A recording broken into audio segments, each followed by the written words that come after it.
তো hello guys, আজকে আবার নতুন ভিডিও নিয়ে তোমাদের সামনে চলে এসেছি।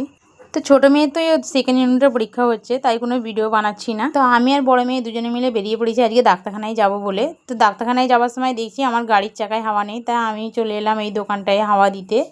তো এই দোকানটার এই রাস্তাটা কার কার চেনা আছে আমাকে কমেন্ট করে জানাবে। তারপরে ডাক্তার দেখিয়ে আমি ওষুধ নিয়ে চলে এলাম বাড়ি। তো আজকে দুপুরের রান্নাটা তোমাদের সঙ্গে একটু শেয়ার করলাম। তো আজকে আমি রান্না করছিলাম মুসুর ডাল, আর কালকের মাছ রাখা ছিল ভাজা, সেই মাছটাকেই আমি পেঁয়াজ দিয়ে আর রসুন বাটা দিয়ে একটু ঝাল করে নিলাম। বেশ অনেক দিনটাই হয়ে গেল আমি তোমাদের সঙ্গে রান্নার ভিডিও শেয়ার করছি না। তো বন্ধুরা, তোমরা যদি বলো যে আমার রান্নার ভিডিও তোমাদের পছন্দ হয়, তাহলেই তো আমি করব রান্নার ভিডিও। তোমরা তো কেউ আমাকে কমেন্ট করে বলোই না।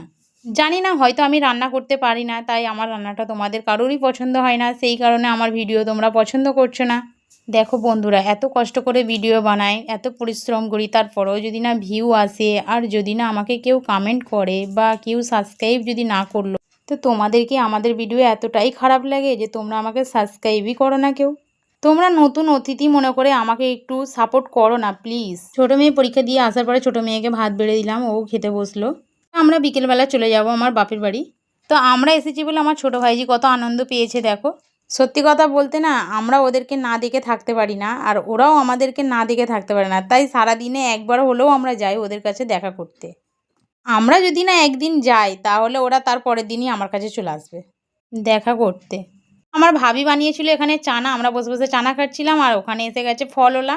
তো মা বললো দেখ ফলওলা কী নিয়ে এসেছে। আমি গিয়ে দেখলাম ওখানে আনারস, মাকে বললাম মা আনারস আছে আজকে, মা বললো তবে দুটো আনারস নিয়ে চলে আয়। তো কাকু আমাদেরকে আনারসটা ভালো করে পরিষ্কার করে কেটে দিল। আজকের মতো এতটাই, টাটা।